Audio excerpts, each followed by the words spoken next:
ఇప్పుడు మనకి diabetic retinopathy ఉంది కదా, అవును. వాళ్ళకి అసలు ఆ సమస్య ఎందుకు వస్తుంది, ఆ సమస్యకి పరిష్కారం మన దగ్గర ఎలా దొరుకుతుంది సంజీవన్ నేత్రాలయ? అంటే డయాబెటీస్ ఇప్పుడైతే చూస్తున్నారు మీరు, ఎందరో డయాబెటిక్ పేషెంట్స్ ఇక్కడ ఉన్నారు. వాటిలలో కూడా స్పెషల్ గా డయాబెటిక్ రెటినోపతి అంటే డయాబెటీస్ అన్కంట్రోల్ ఉండేటప్పటికి డయాబెటిక్ రెటినోపతి అనేది వస్తుంది. అలాంటి కేసెస్ లో ఎన్నో ట్రీట్మెంట్స్ ఉన్నాయి, కానీ కరెక్ట్ గా ట్రీట్మెంట్ అందక వాళ్ళు చూపు అనేది కోల్పోతున్నారు. అలాంటి కేసెస్లలో కూడా మనం కరెక్ట్ గా వాళ్ళకి ట్రీట్మెంట్ అందిస్తూ వాళ్ళ చూపు అనేది మెరుగుపడుకోవచ్చు.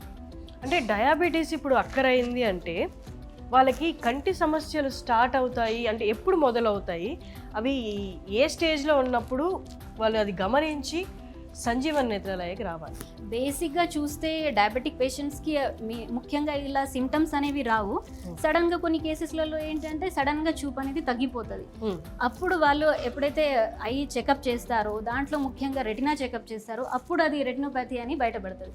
అందుకని ఏ పేషెంట్ అయినా ఎవరైతే డయాబెటీస్తో సఫర్ అవుతున్నారో వాళ్ళు 6 నెలల్లో ఒక్కసారైనా రెటినా చెకప్ అనేది చేసుకోవాలి. అప్పుడే మనకు బయటపడుతుంది. అంటే అవి యాక్చువల్లీ డయాబెటిక్ రెటినోపతికి ఎన్నో స్టేజెస్ ఉన్నాయి. అంటే background diabetic retinopathy, non proliferative diabetic retinopathy and advanced proliferative diabetic retinopathy, ఇలాంటి ఎన్నో స్టేజెస్ ఉంటాయి. వాటిలో మనం ఎప్పుడైతే చెకప్ చేస్తామో అప్పుడే మనకి తెలుస్తుంది.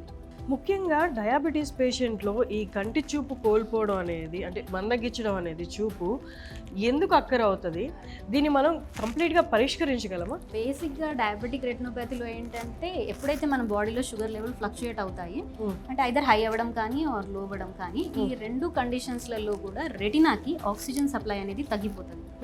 ఆక్సిజన్ సప్లై తగ్గింది అంటే అక్కడ కొత్త కొత్త బ్లడ్ వెసల్స్ రావడం స్టార్ట్ అవుతుంది రెటినాలో.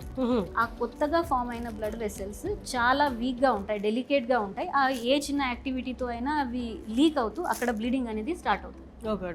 అట్ ద సేమ్ టైం అక్కడ నుంచి కొన్ని ప్రోటీన్స్ అనేవి రిలీజ్ అవుతూ అది రెటినాలో ఒక ఏరియా ఉంటుంది, ఒక నరం, మ్యాక్యులా అంటారు దాన్ని, దాంట్లో వాపు క్రియేట్ చేస్తుంది. ఆ వాపు వల్ల ఈ బ్లీడింగ్ వల్ల చూపు అనేది తగ్గుతూ వస్తుంది. ఓకే, సో షుగర్స్ కంట్రోల్ చేసుకొని సంజీవన్ నేత్రాలయకు వచ్చి ట్రీట్మెంట్ తీసుకుంటే వాళ్ళ కంటి చూపు నార్మల్ అయిపోతుంది.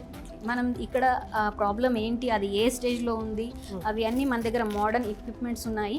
వాటితో డయాగ్నోసిస్ చేసి దానికి సరి అయిన ట్రీట్మెంట్ అనేది మనం ఇక్కడ అందిస్తాము.